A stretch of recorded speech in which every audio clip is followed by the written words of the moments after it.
Iran launched retaliatory missile and drone strikes into Israel this morning following Israel's attack on Iran's nuclear program. The U.S. is assisting in Israel's defense, but denies any involvement in the initial attack. Israel's defense minister is warning that Tehran will burn if Iran continues to fire missiles towards Israel. Bradley Blackburn is joining us live now from the newsroom with the latest details on all of this. Bradley? Doug, Elaine, this morning there are more reports of strikes in Iran and Israel. Iran, as you said, Doug, is warning it could take aim at U.S. military bases and ships if they try to stop Iran's missiles. And today, Israel's defense minister did have that declaration that if Iran's counterattack continues, quote, Tehran will burn.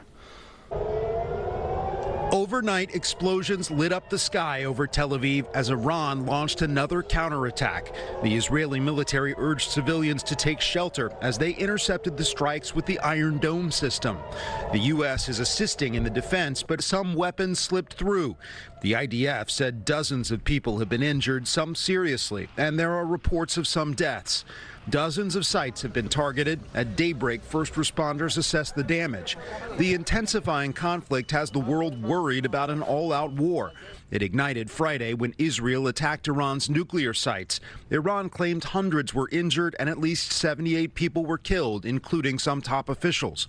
Israel's attack had been in the works for months. Israeli media reports Israel's intelligence service, the Mossad, built a drone base inside Iran for the assault.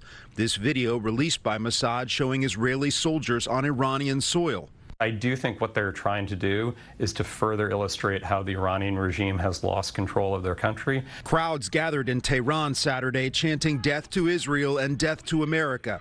Iran's supreme leader has vowed revenge, while Israel's prime minister appealed to the Iranian people. We're also clearing the path for you to achieve your objective, which is freedom. The U.S. says it is assisting with Israel's defense, but was not involved in the attack, insisting Israel took unilateral action against Iran. President Trump does say he knew the attack was in the works, but he had publicly been appealing to Israel to hold off to let nuclear negotiations with Iran continue. The White House claims that talks scheduled for tomorrow are still on, despite the conflict. Elaine, Doug? Bradley Blackburn live for us from the newsroom. Bradley, thank you. Meanwhile, here in the city, the NYPD is increasing security at some synagogues as volunteer paramedics and doctors from New York try to make their way to Tel Aviv. A volunteer rescue group shared the devastating video from central Israel as workers there search through rubble. The group's president is stuck in New York because Israeli airspace is closed. How bad is it over there right now? Iran is attacking the centers of Israel. It's not easy to see this. Entire buildings are destroyed from these hypersonic missiles that are launched towards Israel.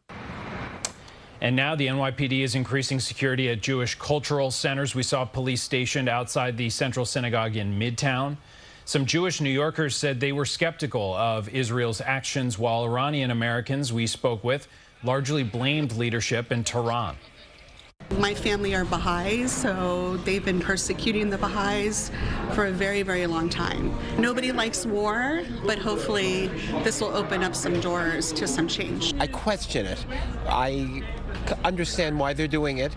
If Iran had not been as belligerent with Israel, this would not have happened. And stay with CBS News New York for the latest on this crisis in the Middle East, and you can get updates anytime on our website, cbsnewyork.com.